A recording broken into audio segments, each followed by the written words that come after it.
Welcome to the Getting Real with Hilary show, where ordinary heroes tell extraordinary stories during unique and never been heard before conversations with your host, Hilary Arno Burns.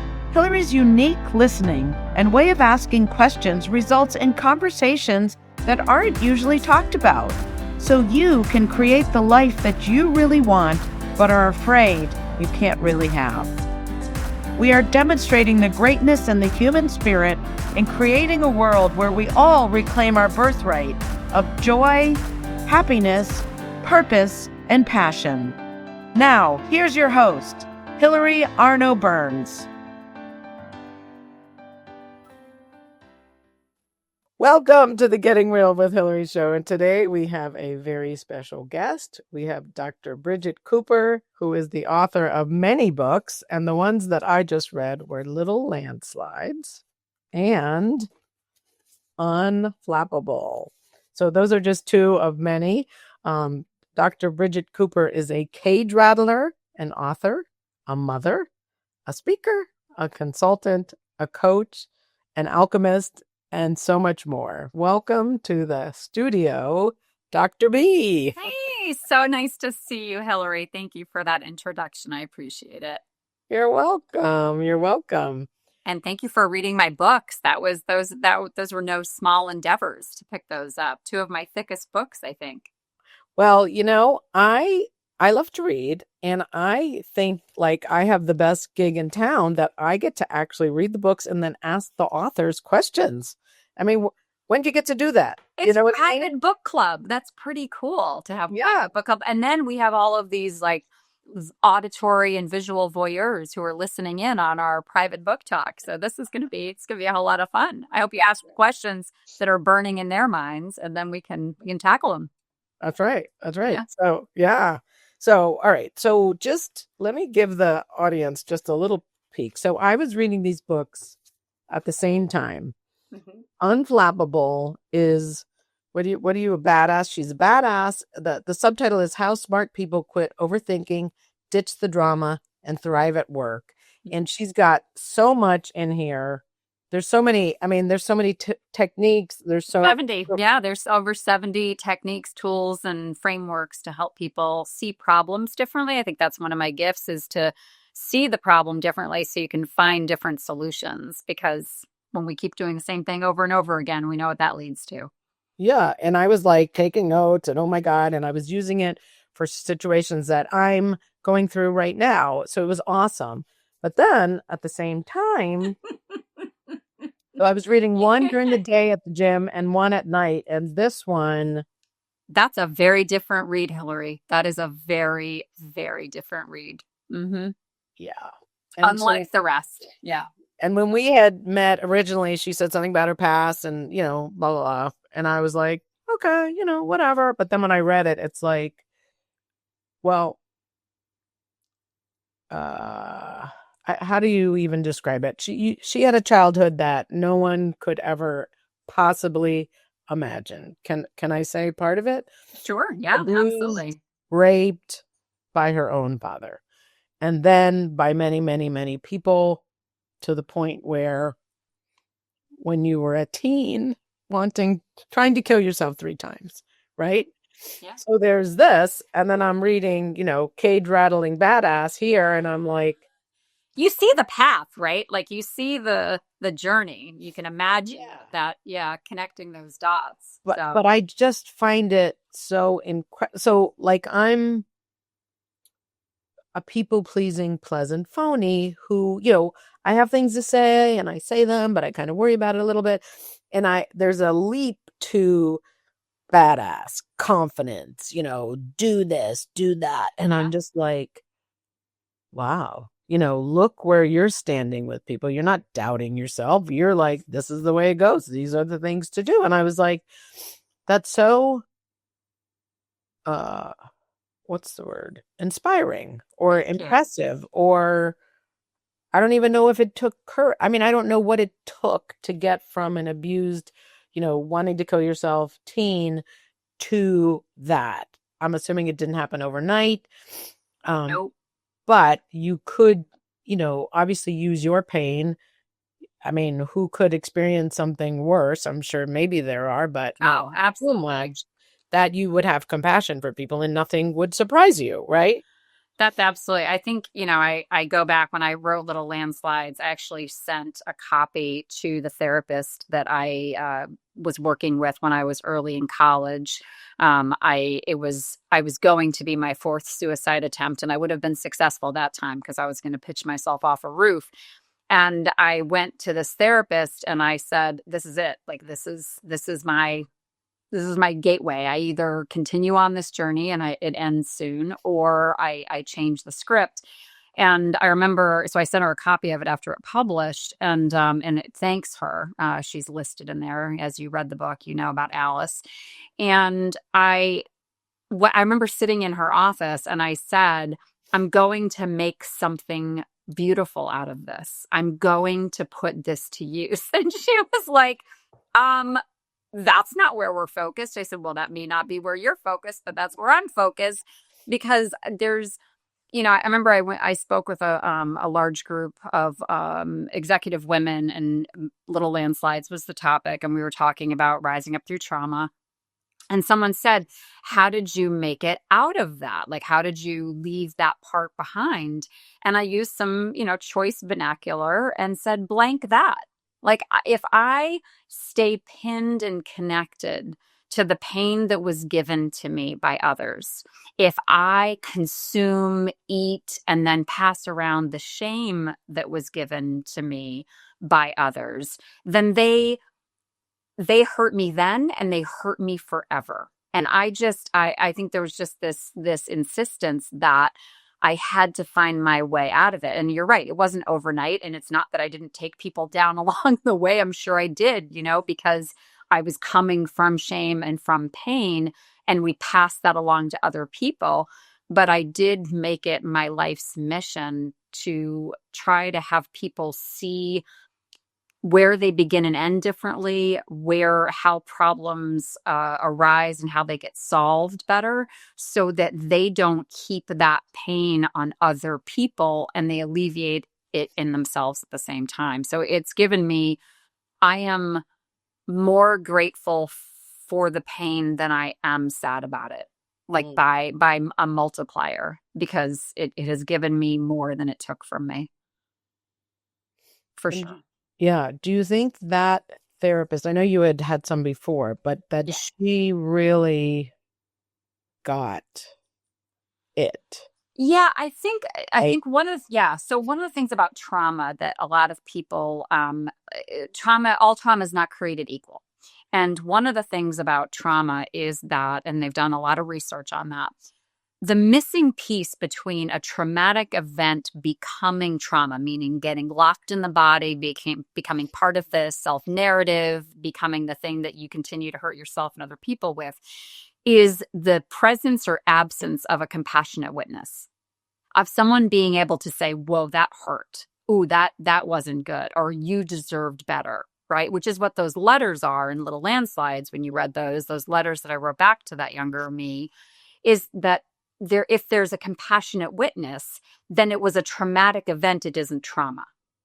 Trauma is what sits when it sits. And so I think that therapist, one of the greatest gifts she gave to me was being that compassionate witness further into the future, being able to acknowledge for me, that was wrong, this was bad, you deserved better, and here's a new way of understanding the world. And she taught me a lot without, I think, intending to, about the concept that I have about contracts, this idea that you narrate your life in a certain way, and therefore you live by those beliefs and then do everything, going forward by them. And I had to rewrite those. Like she'd say, "Well, what you're saying about you deserving that isn't true." I go, "Well, you say, but it lines up to all of the evidence that I have that it is," right? So I think there was so much unpacking of my experience that led to my belief system, that led to my feelings, that led to my behaviors, that we worked together for 2 years, and it probably still wasn't enough. But she was able to be that for me. And I think the other pivotal part of that is that I sought her out as my last ditch. If I don't fix this, I'm gone, kind of like my rock bottom, my kind of 12-step rock bottom of I'm powerless over this. I can't fix this on my own. And all the other therapists before then I'd been sent to them. And in a lot of ways, I think to like fix how I felt about my parents who weren't changing anything, which wasn't really a helpful approach for me at that time. Yeah. Yeah. So do you think like, I think there's a lot of people, I don't know, I'm just making this up, that don't talk about it. The shame keeps them from speaking. So therefore they would never have a compassionate witness. Correct. Because they're keeping it locked in. So that could be their first step. Yes. And I find someone who's compassionate, who doesn't say, oh, well, you deserved it, or you brought that on yourself, or you know what I mean? Like she totally got, you were this innocent baby. I mean, Jesus. Right. But I think the thing that's important to remember is that most of the time, especially when it happens within family or any kind of close structure, is that the way that the violence, the abuse perpetuates is by getting the victim to believe that they're somehow at fault or wrong or bad or deserving, or this is just the way things are. Right. So it makes perfect sense that they wouldn't get a compassionate witness within that structure. I think one of the things that I've pushed on this button for so long, and it's been made into human form, and with the woman in France you've probably heard about, whose husband basically rented her out to multiple, dozens and dozens, maybe 100 assailants who raped her while she was unconscious. And she mandated that the trial reveal her name and be televised, because she was leaning into the same thing I've been saying for years, which is the shame isn't mine. Like, people talked about little landslides and the fact that I talked about the trauma that I endured and the brink to which I went as being somehow heroic and brave. And I appreciated the sentiment behind that, because it's a cultural norm that would be the narrative. But it's so false, because it's not my bravery. That's not my shame. I'm talking about something that other people did to me. There's no shame in that. That's what, if my dad had written a book and talked about what he did, no, that would be brave. But like me talking about what someone else did, like if my car got broken into, Hilary, and I came into the office and I told you about my car that got broken into, and then I told you I went to the police and I filed a report, not a person in the world would say I was brave. But if I was beaten or raped, they would. And I find that narrative, that kind of construct, to be a broken piece of the healing journey for so many people who have endured that kind of trauma, because it somehow assigns those two things a different lens. And I think that's unfortunate. But when you were saying, you were afraid to put this out, or if, I don't know if you said that, if I'm making it up, that you were afraid people would think you were crazy or they wouldn't want to work with you. Right. There's a part that we are afraid of what people think, or the crazy. Like I'm always afraid people think I'm crazy, or she's crazy, I think the narrative that I was bumping up against was, and thank you for bringing that out, I actually sent copies of Little Landslides to some of my clients and asked them this question. I said, if you read this before you met me, would you hire me still? And they said, I'd hire you faster. Because they recognized that I could really see the depth of pain and struggle that people are going through, and I got a compassion for them. I think the narrative that I was bumping up against, and I made very explicit in the intro to Little Landslides, was this idea that if you have been through suffering, that you can't possibly recover. That if you've been abused, you are always damaged goods. Right. And that is the thing that I think keeps people locked into, also to not volunteering that information, because it's very hard to convince someone, no, I'm healed, I'm better. Yeah. Right. I don't know what that looks like, right? And I can't tell you how many times in over the many years in relationships where if anything goes awry in the relationship, the other person has this like get out of jail free card with me of, oh, it must be your trauma. I'm like, I mean, fair. I'm sure my trauma has some points in this discussion, but it's not that. So I think I think that inhibits people from being able to speak more freely. But for me, I took it on as my job to speak.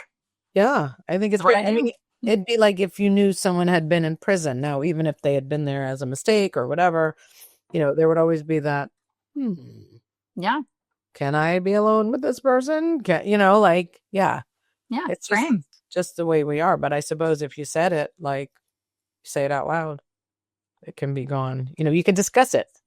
Shame grows in the darkness. Yeah. Yeah. Yeah. Mm-hmm. For sure. Then you were talking about I think it was in this book, the relationship that you really cared about the guy and, whatever, you went through whatever. And then you were ready to try again. And he wasn't ready to put the past in the past. Mm-hmm. He couldn't be present with you because he had that past there. I thought that was correct. Oh, we use that all the time, right? We use that all the time of not being able to put down an experience we have either of any person or of a specific person and be able to move on. And that's our choice. We get to make that choice, but oftentimes it's not to our benefit. We're being able to, move forward and not hold that as some form of protection or safety when it really isn't. It's actually just a lonely existence. And it's the path. But you have to have some kind of awareness to not think that it's true. Do you know what I mean? Like, yeah, I mean, I think you have to be able to, I think one of the biggest tools that I help my clients with when they're dealing with even a professional issue, but often a personal issue, is this idea of self-forgiveness, of being able to hold yourself in compassion for knowing that you did whatever you did. You have an unchangeable past. And the only thing that you can do is hold yourself accountable going forward to behave or be or feel differently. And so when you can extend that to yourself, it is so much easier to extend it to others. And I think a lot of people get really trapped in this not forgiving other people to stay safe, but also not forgiving themselves. And they go together. So I think it behooves us to be really relentlessly searching for places in which we're holding ourselves on the proverbial hook for past actions when they are gone.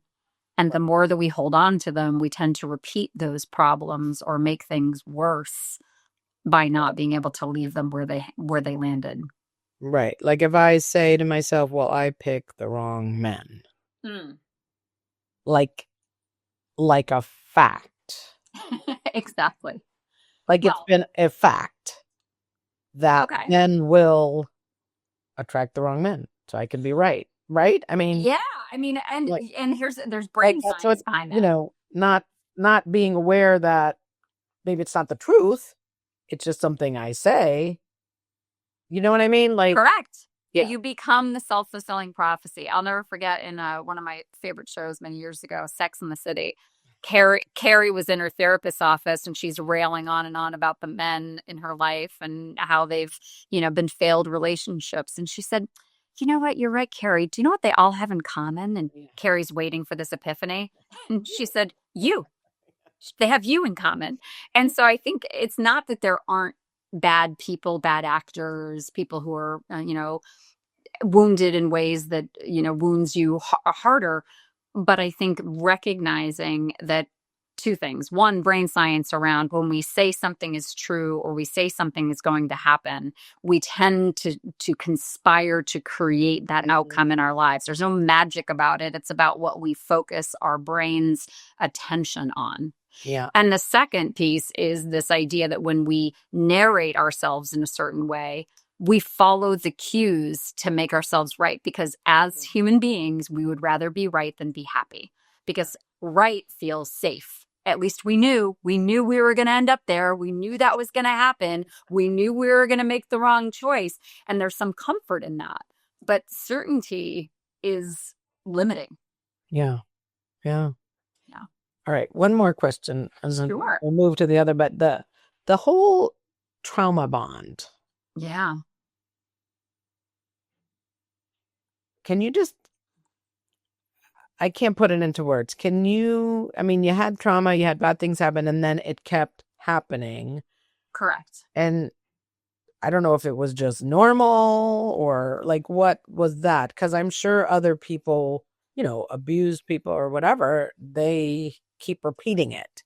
Correct. And I've heard when given the chance to escape it, they go back. There's something about it that's familiar or something. So anyway, I'll be asking you. Yeah. So I think the idea of going back, so there's a number of questions in your question. Yeah. The idea of going back in an abusive relationship is a complex one, and I would never do it service in this short space. But because oftentimes the most dangerous time for someone to leave, like for someone, is when they leave. So the idea of leaving a relationship and then going back to the relationship is often a quest for safety. It's a lot of other things. It's very complex, but it's often a driving for safety.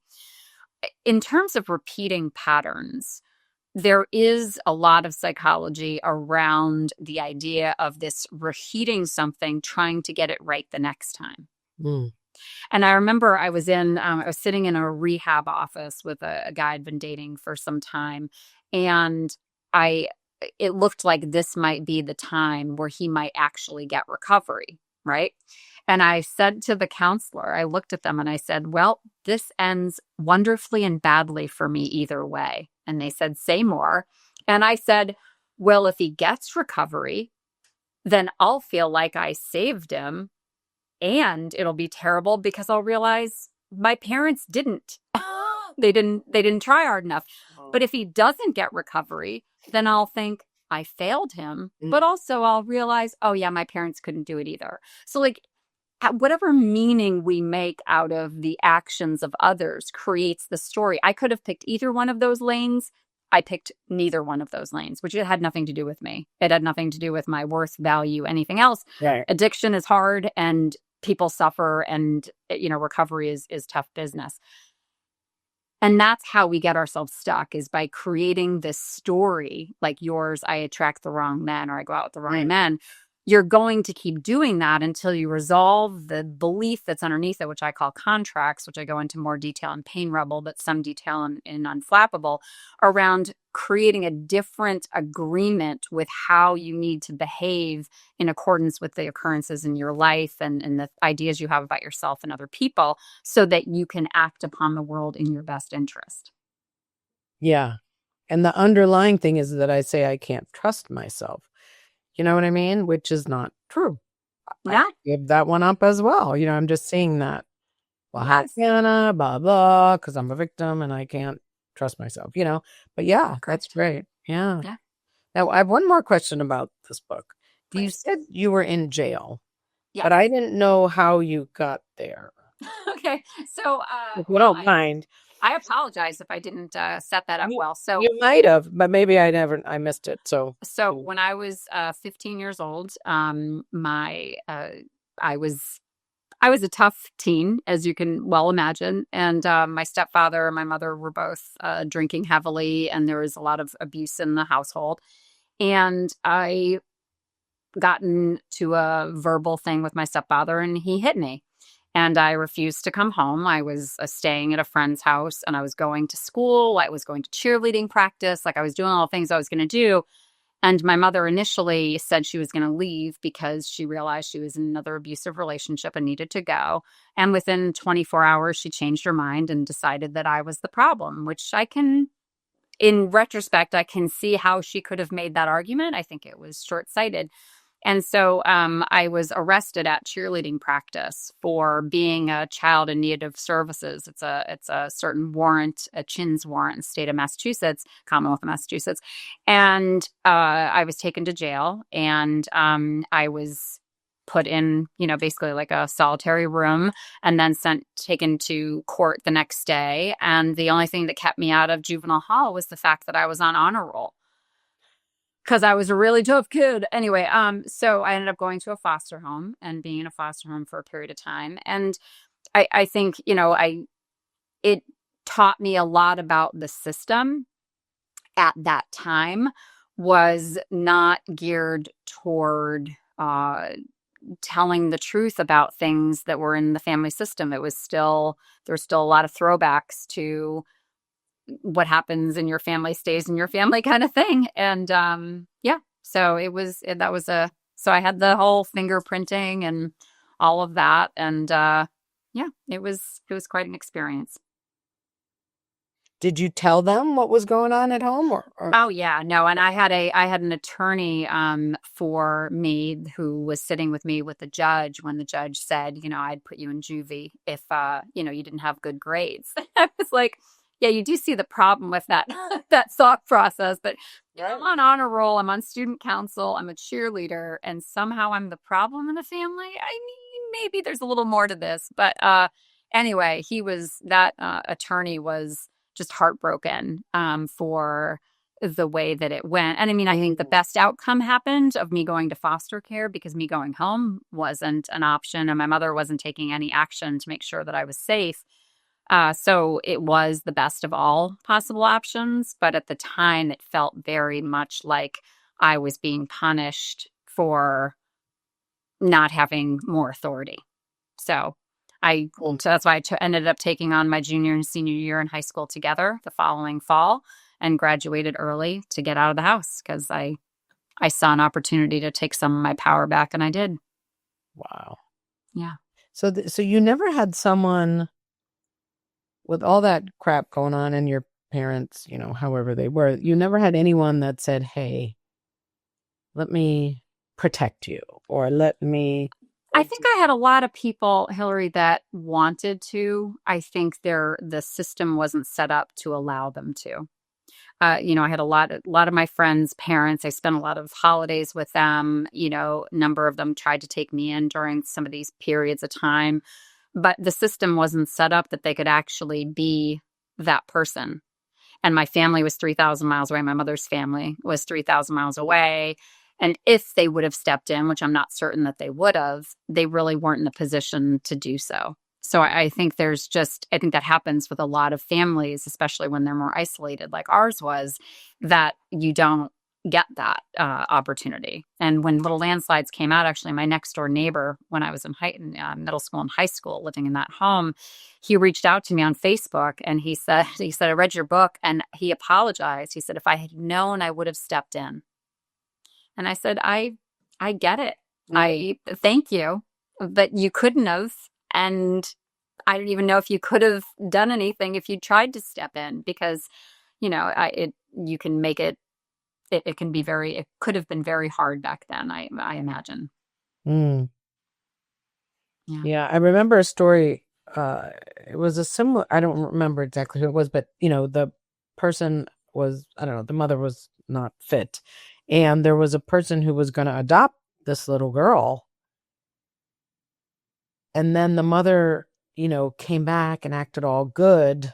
Mm-hmm. And she was like, well, I can't take away from the mother. Then she got stuck with the mother and they were homeless again and all that. But, you think. Yeah. Oh, when I got arrested, when I got arrested, my best friend's mom tried to show up at the jail to visit me. And my mother had issued a restraining order against her, so that I couldn't, because she knew that I had a person who would have come to my aid and wanted to help and be there for me. And she was ordered away. So, wow. Yeah. Yeah. It can be very difficult I think it can be very difficult being in a lot of situations. But I think being a child, when you can see what you can kind of articulate as some level of insanity, and not be able to get anyone else to see it. Yeah, that's when you really feel crazy. It's a very isolating place. And I think that's one of the things that brought me to the brink of suicide in those occasions, was this idea of I can't get out of this funhouse and die, and I'm miserable here. And I think that powerless feeling is what created some of those off ramps. And for me, the work that I do now is teaching people and sharing those awarenesses about where their power actually is so that they don't fall into those holes like I did. Yeah. Wow. Well, at least you knew to get away, right? And you knew, even if it was difficult once you got there, at least you could see that. You know what I mean? Yeah. I mean, I would hope that people could, but. Yeah. I mean, I think my TED Talk was about that, was this idea of, for so long, I held anger in the place of forgiveness because anger protected me from being close to those people that I didn't trust to take care of my heart. And what I really just needed to do was to put down the anger and just hold clarity and boundaries instead.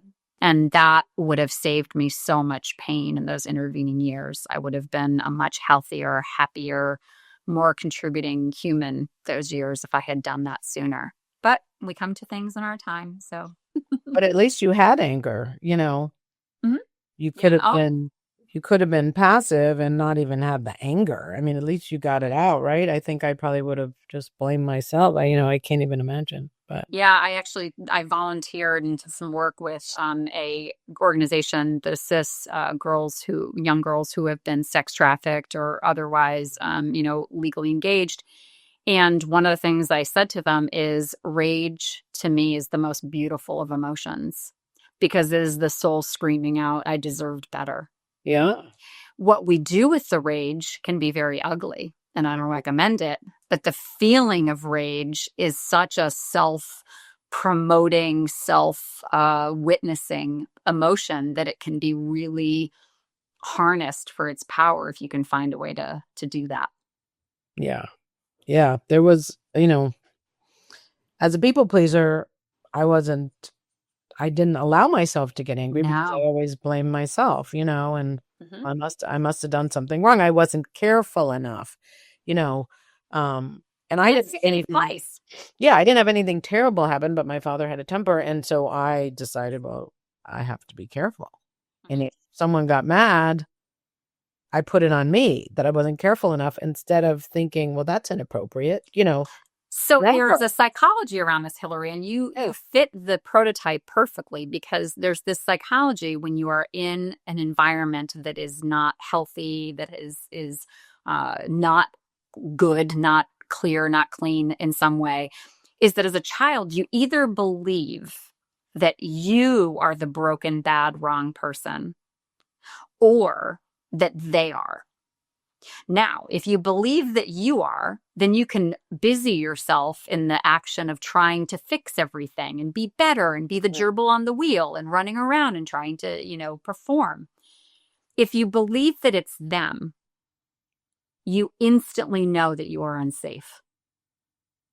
And so the self-delusion around making it your fault as a child creates a sense of false safety that you can somehow fix what's wrong so that you can feel more secure when what's actually happening is you are unsafe and they are not reliable, good caretakers. But that idea is scarier. So we pick usually the one where we put ourselves more in control, which is a beautiful self-preservation tactic, but it can really run amok when we get older. So which is either one good? Either. Neither. You're in a bind. Yeah. It's a bind, right? Because what's the answer there? The answer is when you get to adulthood to recognize that you used a survival strategy, you used a coping mechanism, you didn't use a healing mechanism.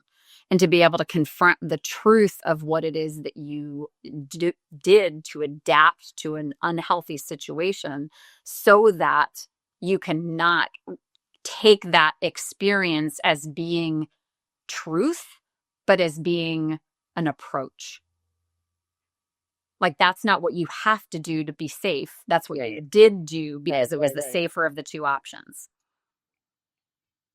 Yeah. I guess that's where contracts and boundaries and all that stuff come in, right? So much. Yeah. Mm-hmm. Wow. Absolutely. Wow. All right. We're going to take our commercial break Okay. and then we're going to come right back and talk about Unflappable. All right. Excellent. Okay, great.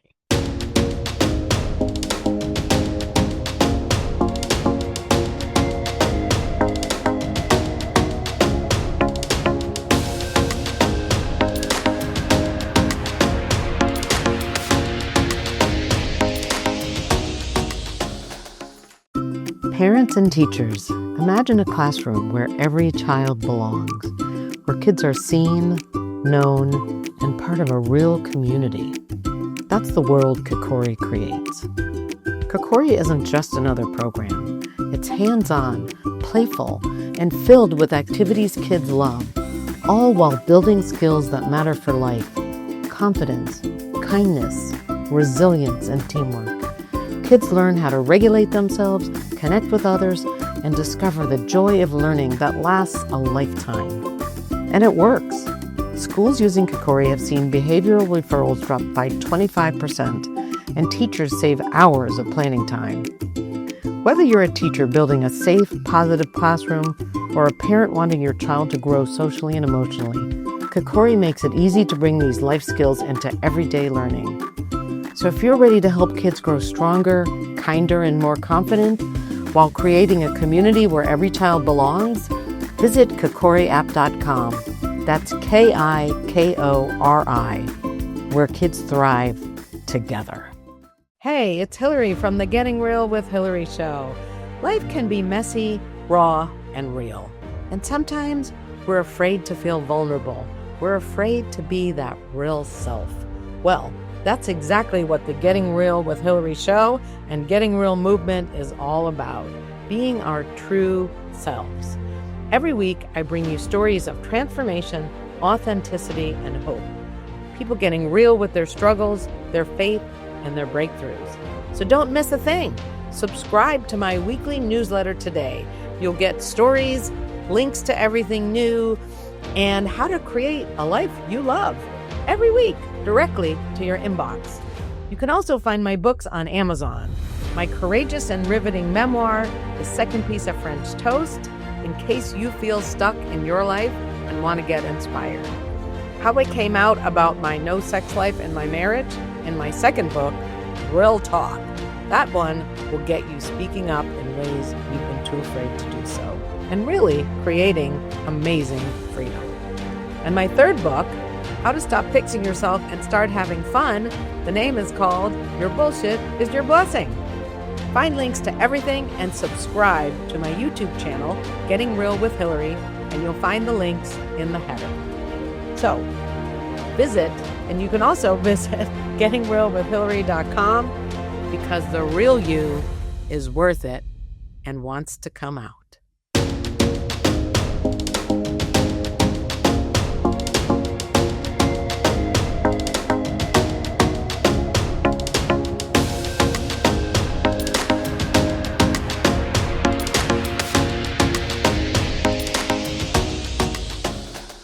Well, thank you, as always, to our sponsor, kokoriapp.com. It's a social emotional learning platform where you can bring fun and play to helping your children grow and get connected. It's really quite amazing. You can bring them into your summer schools, into your regular schools, into your businesses and your teams. So go to kokoriapp.com and schedule time to talk to them. It's really great, especially to heal from what happened during COVID, where, children and older adults older children were not being socialized. So anyway, and then we have my books, which I don't want to spend a lot of time on. I'll just show you real briefly. This one is How to Stop Fixing Yourself and Start Having More Fun. This one is for people pleasers like me who were afraid to speak up. It's how to, and there's a process in there. And then my favorite, my memoir, The Second Piece of French Toast. This is when I was in a dark place and found my way out as well. So anyway, they're all available on Amazon. And now we're going to come back to Dr. Bridget Cooper. Here we are. Yeah. Hello. How are you, Hilary? We're good. All right. This is another one of her books. And how many do you have? You have 7? 7. 7. Mhm. Okay. So How Smart People Quit Overthinking, Ditch the Drama, and Thrive at Work. And there's so many. I have a whole page of pages to you know. Yeah, that's much easier to navigate from little landslides. It's really the origination of it was I had written 6 books before that, and they were varying overlaps and things. And I was doing a bunch of workshops for the state of state of New Hampshire. And after the seminars were over, I had several people come up to me and say, I loved this tool and this tool and this tool. Where do I get them? Like, what book do I buy? Oh. And I thought, well, that book has those 3. That book has 2. That book has 1. Those tools aren't in any book. I started going through it in my head and I went, from some perspective, some marketing people would say, great, put them all in all different books. Yeah. For me, I thought, I want to be able to send people who are interested in this, in the curriculum that I offer and the lessons that I'm teaching, a one-stop shop to go and find a collection of tools and frameworks and tactics that they can employ right away in their lives, in their work, and live a better, healthier, happier life. So I put those together. See, there's about 70 tools in there. There's a few more available on download from my website. And I just wanted to give people a way to kind of drop the nonsense. Yeah, no, I think it's awesome. And what would you say your curriculum is so people know? So I do a host of workshops, seminars, keynotes, retreats on generally helping people see problems differently so they can solve them better, and being able to see interpersonal dynamics with clarity so that they can figure out where their stuff begins and ends and other people's stuff begins and ends so they can navigate the human side of work, which is most of it, honestly. So it's looking at stress and communication and conflict and confidence, perspective taking, all of those things, and being able to set proper goals and manage their time better, all of those things. Yeah, one of the things I'm just remembering now is the nod. So yeah. Well, I'll just use Love the nod. Yeah, like I have this guy at work. He started with me, and I'm like, let's do this fast. Let's get this done. Blah, blah, blah. He's just type B, relax, chill. Let me get my systems good. My screens aren't lined up, and maybe he'll make a call every 20 minutes. And I'm like, and then if I say something, he'll just like deflect it. Like doesn't like, I'm supposed to be coaching him. So not only do I have that, I'm frustrated and annoyed with that. Then my boss is on you're supposed to be coaching him. Why aren't you coaching him? You should be spending every minute with him, blah, blah, blah, blah, blah. And I'm ready to blow to lose it. I mean, I have lost it. And so I'm reading the book and I'm like, okay, it's not the nod, but I do have a story about him that he's the problem. Mm-hmm. Okay. That's one. And he very well could be, but if I use the techniques in the book, it's like, okay, he has a different style. Mm-hmm. It could be that he's not suited for, we're in sales. Could be that he's not suited for sales. I don't know. But there was something, I can't remember what it was, but. So motivational interviewing is one of the techniques that I hope you'll pay special attention to. And that is around, you go like, let me do this. Thank you. So motivational interviewing is a way of helping people to see what it is that they want and recognize the steps that are necessary to take to be able to get there. So instead of you telling him these are the things you have to do, getting him to tell you why he's going to do certain things because they will lead to his success. That's one of the things I would guide you to. Another one is just one of the basic techniques, which is understanding what you can control and what you can't. So many times we get so irritated with people doing whatever it is they're doing, whether it's, leaning back when we want them to lean forward, or chewing with their mouth open, or like whatever, pick a thing. Whistling. Yeah. But whistling, whatever your thing is. The more that you focus on the thing that someone is doing that you can't control, the more you're hijacked emotionally and you stop being able to think strategically about trying to control the things that you can and influencing some of the distance in the middle. And that's the point when I talk about control bucket, of being very clear of you are only in charge of your thoughts, feelings, and behaviors. And if you're getting cranked up when you're having a conversation, the problem is you become less influential to the person you're talking to.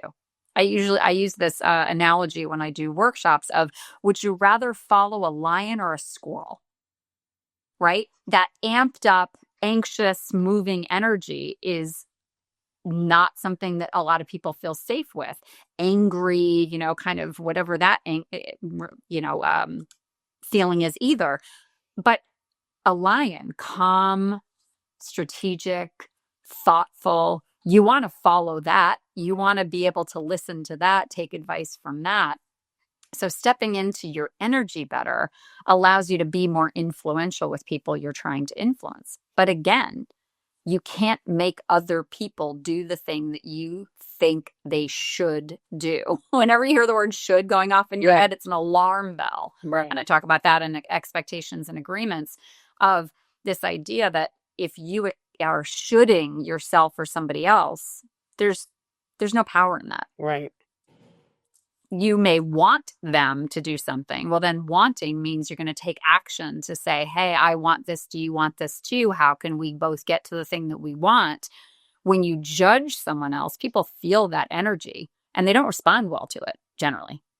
It's not motivating. It's filled with resentments and hostility, and it's not good for the relationship. So if you want the relationship to thrive, which is your ability to influence other people, then you have to treat other people in a way that inspires them to listen to you.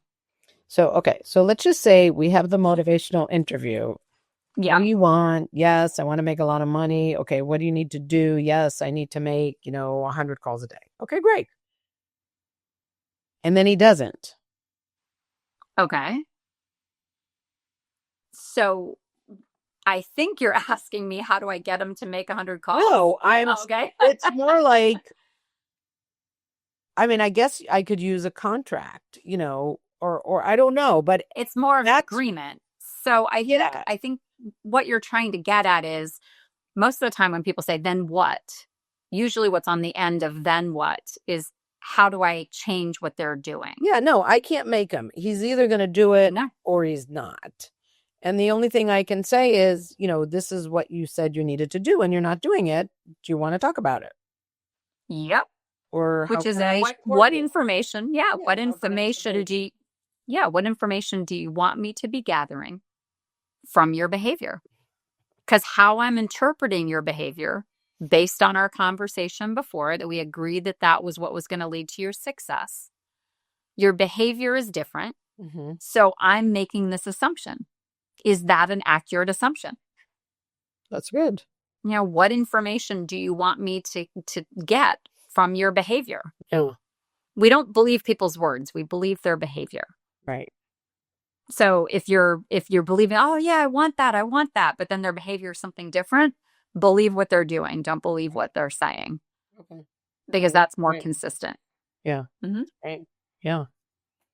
So yeah, there you go. So free coaching. That's just one thing, guys.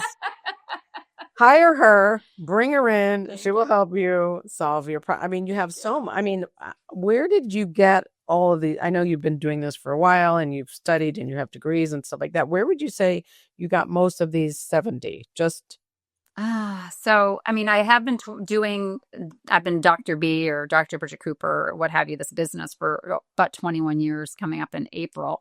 I think there's a few things. One, I have been studying people since I had language, or before, honestly. And so I've been trying to crack the codes of how people behave and why they behave, because that was the only thing that gave me any solace, was being able to interpret and forecast what might happen next. So many of these concepts come from that base, that platform.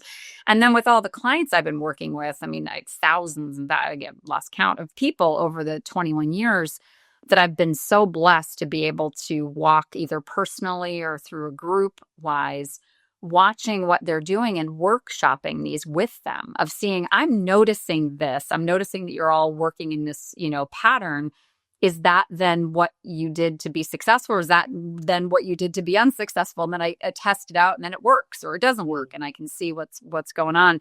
And obviously, yeah, my degrees, I mean, I have an undergrad, I focused on human resources, my master's, marriage and family therapy and human development, and my doctorate in education. So so I did see lots of things from a theoretical perspective that allowed me to see the science underneath it. And then when I had my brain injury, I jumped a lot into more brain science behind all of the things that create some of the patterns that we have, because it's not just conjecture that this is the things that we as humans do. It's actually the biochemical response to the triggers and invitations that we have in the environment.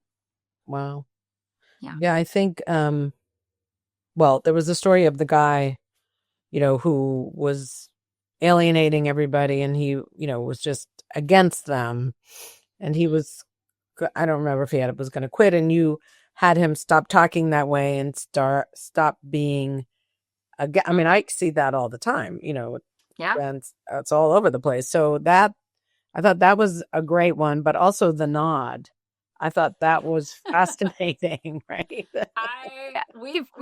I was just talking with a group of law partners about this, and the idea that, although you just did it, you just nodded, that this unconscious thing that we do as social creatures, right? We have certain mirroring behaviors. We have certain ways that we communicate mostly non-verbally. So what we say is far less important than how we're saying it. And when we nod, when someone's telling us trash talk about someone else that we work with or know, and we nod, what we are communicating non-verbally is agreement. The problem with nodding and giving nonverbal agreement is it then has that person double down that they are correct in their judgment and assumptions about that other party, and that you're on their side, which causes all sorts of mayhem in executive and leadership and management teams, because then there become factions. And boy, I mean, just in the US alone, the factions that have been created in polarizing people's, are you on this team or that team? We see the same thing happening in workforces. And so if you're on team Sally and not team Bill, because of the nod, what happens is then the person who has been spoken about can walk into that same person's office and get that nod, and then they think that they're on their side, and no one is actually asking the right questions. So I work with teams to, one of the agreements that I push them to have is, if someone comes to me complaining about one of my colleagues, my agreement is that I will listen. And then I will direct them to say, what have you tried to get this point across to them? And how can I help you approach them about this problem? Because I'm not who you need to be going to this problem with. The only way this gets solved is if you address this directly with them. And if they say, oh, I tried that so many times. Okay, do you want the three of us to get, you trying to solve the problem instead of creating these factions, these teams within teams that then destroy the culture and the trust in a team. It's so subtle, yet it's so damaging, Oh yeah, I would jokingly have my clients like, do this whenever you're talking to whoever's telling you terrible things. Just do this. Just hold. Yeah. And if they've worked with me as a team, then they know what that means, because I'm not agreeing with you. I'm just listening. Oh, I'm not agreeing. You're preventing the nod. I get it. I can't nod. Yeah.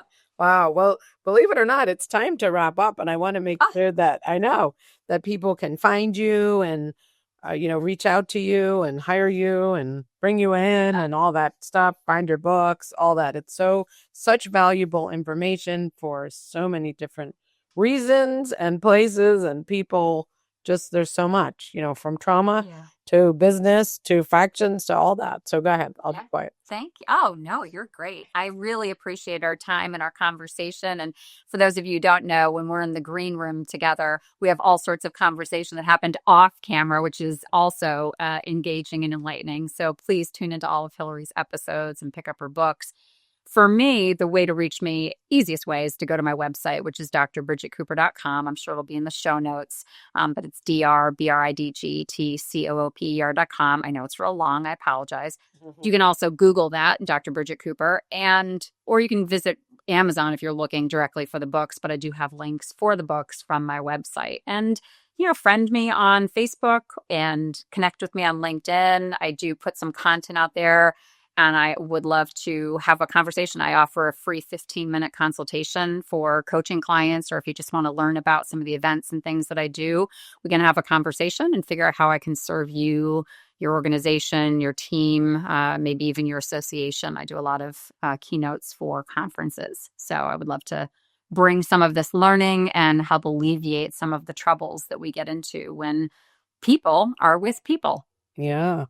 And if this took off, if you're like what, say 5 years, if you could impact the world any way you wanted, what would you like to see in the world? I would love people to listen to one another with more compassion and openness. And I think that starts with them. I think we are so hard on others because we are so hard on ourselves. And I would love to see people walk more gently in the world and recognize that, yes, there is evil, but it's so minimal compared to all the good that's out there. And if we could see people through that lens more, we could listen better to be able to actually resolve disagreements and problems instead of falling into this trap of just in our own silos and only listening to our own echo chambers where we're not going to find a way to solutions. So to me, it's that. It's trying to heal all the little corners of the world in the places where we find them, Wow, that's beautiful. Well, thank you so much. Thank you for your generosity. Thank you for your, I'll say courage, whether you like it or not. That's okay. For your confidence and your badassery and your, what is it? Cage rattling. Yeah. Yes. So thank you. Thank you. It was great to talk with you. Thank you for watching this episode. I started getting real with Hilary when I discovered that I was a people-pleasing, pleasant phony and wanted to be more of my real self.